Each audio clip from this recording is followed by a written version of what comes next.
Step into a world of romance and mystery with Tamora Rose, where today we're talking about something you may never consciously notice while reading a love story, even though you absolutely feel it: the music hiding behind the prose. And no, I don't mean the ballroom orchestra playing conveniently in the background while two people stare at each other across the crowded room and pretend they are definitely not staring at each other. I mean rhythm, cadence, repetition, silence. The tiny choices in language that can make a romantic scene race, ache, hesitate, or linger. Because romance isn't simply about what happens between two characters. It's about how we experience what happens, and sometimes the difference between an adequate romantic moment and an unforgettable one comes down to the sound of the words themselves. We tend to think of prose as something we read with our eyes, but we also hear it, even when we're reading silently. There's a voice running through our heads, giving sentences pace and emphasis, deciding where we breathe and where we rush forward. That means prose has rhythm, whether the writer deliberately creates it or not. In romance, that rhythm becomes especially important because the genre depends so heavily on emotional participation. We don't merely need to know that Elizabeth is attracted to the infuriating gentleman standing 3 feet away. We need to feel the dreadful inconvenience of it, preferably while she is wearing an impractical gown and he is making everything worse by possessing cheekbones. Rhythm can help turn that intellectual knowledge into a physical sense of anticipation, hesitation, or longing. Sentence length is one of the simplest ways to control that rhythm, and it can completely change the emotional temperature of a scene. Short sentences move quickly. They hit, they stop, they start again. They can mimic a racing heartbeat, a sudden realization, anger, fear, desire, or the instant when someone finally crosses that distance that has been tormenting everybody for 12 chapters.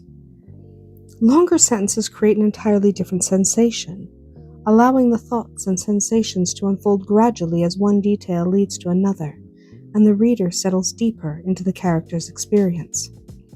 Neither form is inherently more romantic, though. What matters is whether the rhythm matches the emotion.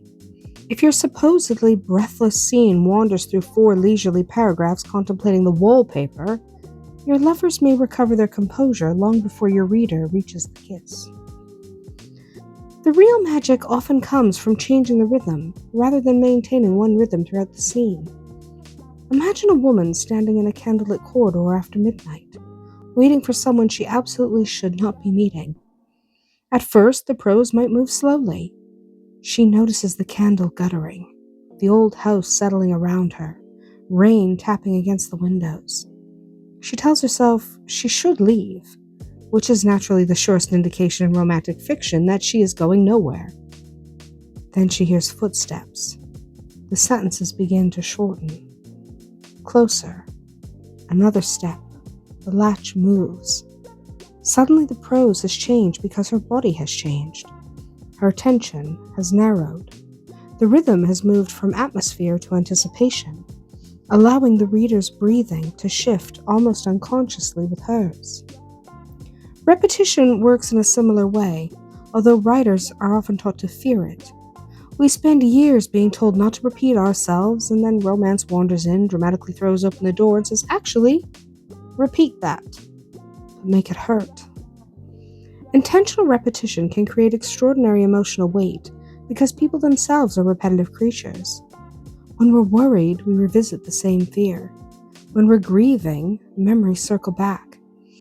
And when we're desperately in love with somebody we have decided we absolutely cannot love because of duty, family, ancient curses, social class, inconvenient immortality, or basic emotional incompetence, our minds rarely consider the problem once and politely move on. We return to it, again and again. Romantic prose can imitate that pattern. A repeated phrase can gradually accumulate meaning throughout a story. Perhaps early in a novel, one character tells another, "not yet." At first, it means almost nothing. Later, it becomes an answer to a question neither of them is prepared to discuss. Later still, it becomes the language of restraint between them. By the time those words appear near the emotional climax, the reader doesn't hear two ordinary words anymore. They hear every previous moment attached to them. That's what makes repetition powerful. The language gathers history. The phrase remains the same while its emotional meaning changes. It becomes a private refrain between the characters and the readers. And romance loves private language. Frankly, romance would build an entire cottage out of meaningful glances and two suspiciously ordinary words if we allowed it. Repetition can also happen through situations rather than exact language. Slow burn romance is particularly good at this because it often depends on variations of the same emotional event. They nearly touch, they nearly confess, they nearly kiss, they nearly understand what the other person means. Something interrupts them, because apparently every servant, relative, thunderstorm, political uprising, and supernatural creature in the vicinity has formed a committee dedicated to preventing this relationship from progressing. But each, almost, is slightly different. The first creates possibility. The second creates frustration. The third creates certainty. By the fourth, the reader may be prepared to personally barricade the drawing room door. Those recurring moments form a structural rhythm, building emotional pressure without requiring the relationship to leap forward unnaturally. Sound itself deserves more attention in romantic scenes because writers naturally gravitate towards sight and touch. We describe eyes, hands, mouths, clothing, firelight, skin, and all the other sensory details romance has happily claimed as its territory. But intimacy has a soundscape too. There is the shift in someone's voice when they stop joking, the faint sound of fabric when they move closer, a breath taken before an answer, footsteps slowing outside a door, rain muffling the world beyond a window, a fireplace settling into embers while two people remain awake far later than either intended. These details make a scene feel inhabited because sound surrounds characters even when nothing dramatic is happening. Sometimes, especially when nothing dramatic is happening. And then there is silence, which may be one of romance's most dangerous weapons. Silence becomes powerful when there is something that could be said, but isn't. Imagine one character saying, "Tell me to go." The other person doesn't answer. That silence is not empty. It is absolutely crowded.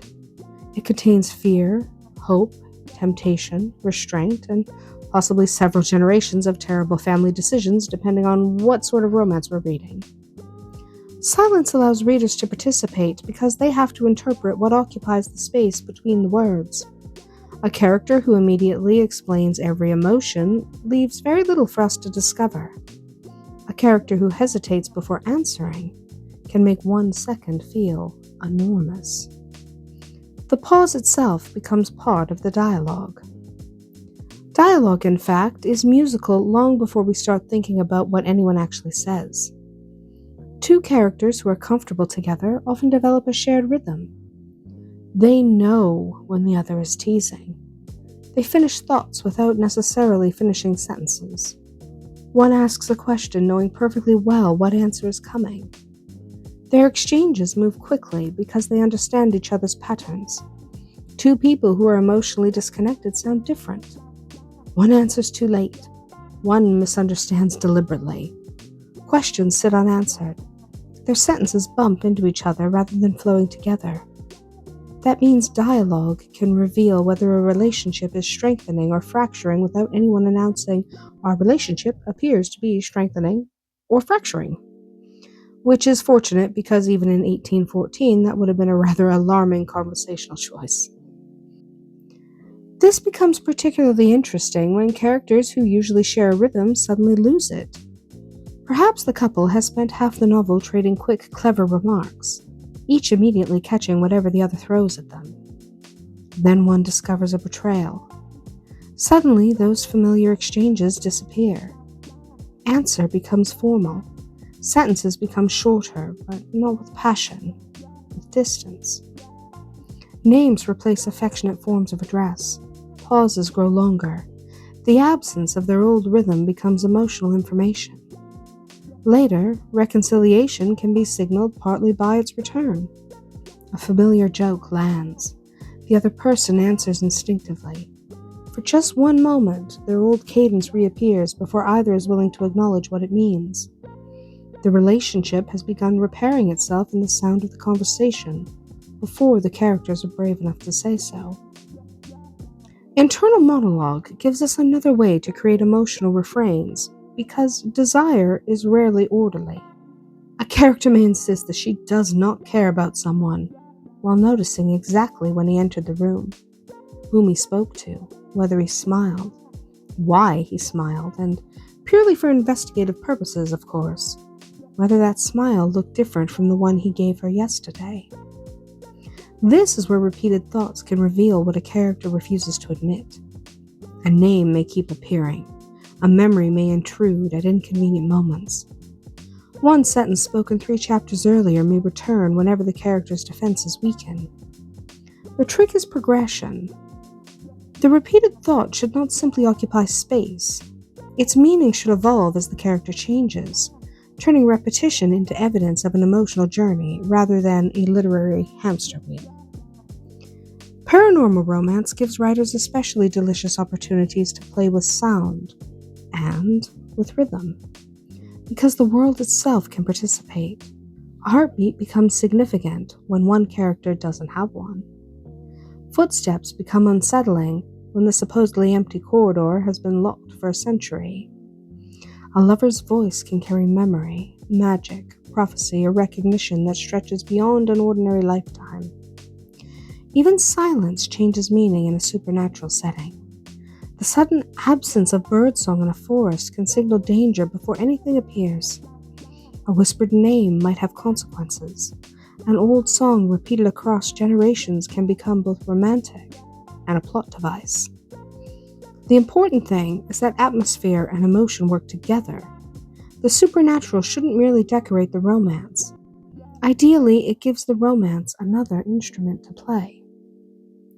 Historical romance offers a different orchestra because so much communication is constrained. Depending on the setting, characters may be surrounded by rules about where they can meet, what they can say, who may overhear them, and how openly desire can be expressed. That makes small sounds enormous. The click of a door closing can suddenly create privacy. Music from a ballroom can cover a dangerous conversation. Wheels on gravel can announce the arrival of exactly the person someone hoped or feared would come. A clock striking midnight might remind 2 people how long they've been alone together.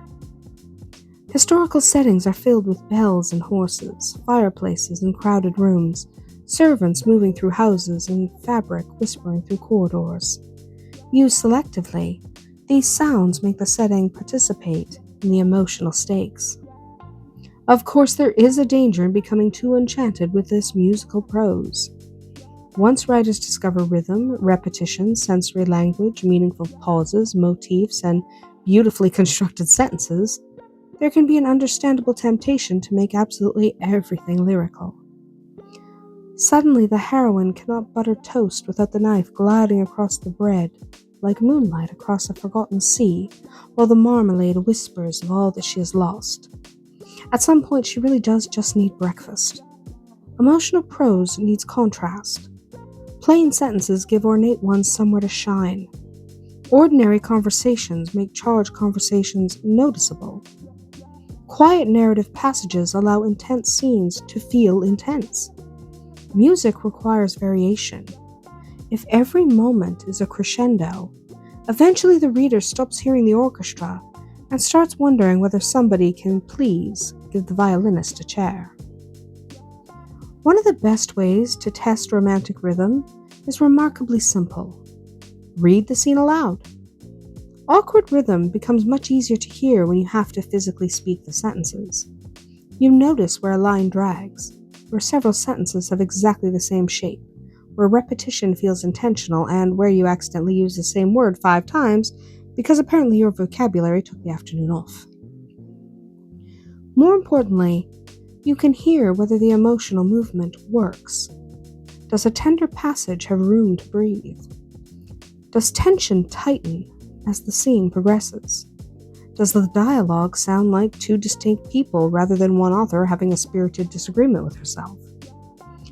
Reading aloud turns rhythm from an abstract writing concept into something physical, which is exactly where romantic prose becomes the most effective. Ultimately, the music of romantic writing comes from alignment. The sentences, dialogue, repetition, silence, sensory details, and emotional movement should feel as though they belong to the same moment. Readers may never identify why a passage affected them so strongly. They probably won't close the book and announce that the author demonstrated excellent syntactic variation during the declaration of love. They'll simply know that something happened to them while they were reading. Their breathing changed. They slowed down. They reread a line. Maybe they stared at the wall for a minute afterward, which is one of literature's highest achievements. The prose carried the emotion instead of merely describing it, and this is where technique quietly disappears into experience. The romances that remain with us often have this quality. We may forget exactly which chapter contained the first kiss, or what political complication forced everyone to flee the country estate, but we remember the ache. We remember the anticipation. We remember a line, a pause, a name spoken at precisely the right moment. Good romantic prose understands that love has patterns, approach and retreat, certainty and doubt, speech and silence, restraint and surrender. When the language follows those patterns, the story begins to feel less like information being delivered and more like something happening inside us. That's it for today. Tell me in the comments about a romantic line, scene, or recurring phrase that stayed with you long after you finished the story. Until we meet again, may your days be filled with passion and just a touch of magic.